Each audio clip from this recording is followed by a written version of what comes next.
మిమ్మల్ని ఎమ్మెల్యే చేసి గూడూరు వాళ్ళు 2 ఏళ్ళు అయింది.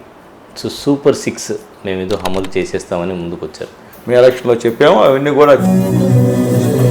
రైల్వే ఫ్లైఓవర్ బ్రిడ్జ్ ఇదిగో ఎవరో వస్తారు పూర్తి చేస్తారు అని ఒక ఎమ్మెల్యేకి ఓట్లు వేయడం, ఎమ్మెల్యే గెలవడం, మళ్ళా దాని వైపు చూసేటువంటి పరిస్థితి కూడా లేదు.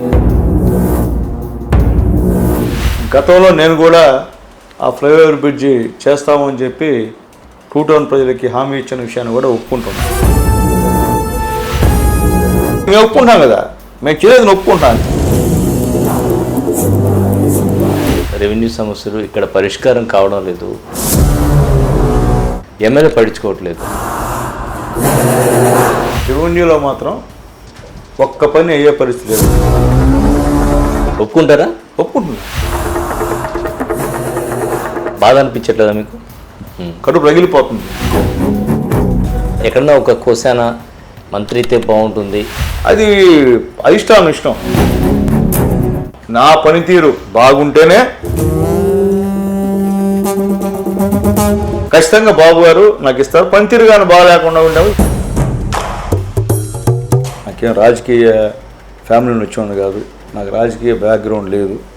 నేను కింద నుండి కష్టపడి పైకి వచ్చినవాడిని. పాసం సునీల్ కుమార్ కానీ వారి కుమారుడు రాజకీయ వారసుడిగా వచ్చేటువంటి అవకాశం ఉందా? పెద్దల ఆశీర్వాదంతో మా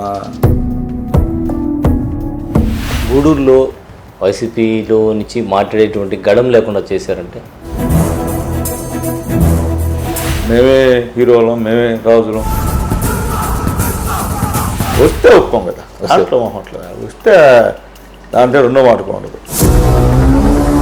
పత్రికా కార్యాలయాల మీద దాడులు, మీరు పొగురు బట్టి బలి తెగించి నోటుకొచ్చిన బూతులు మాత్రం గమ్ముండాలి. మేము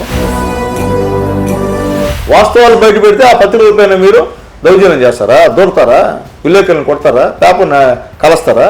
ఏంది ఏంది ఏంది దారుణం?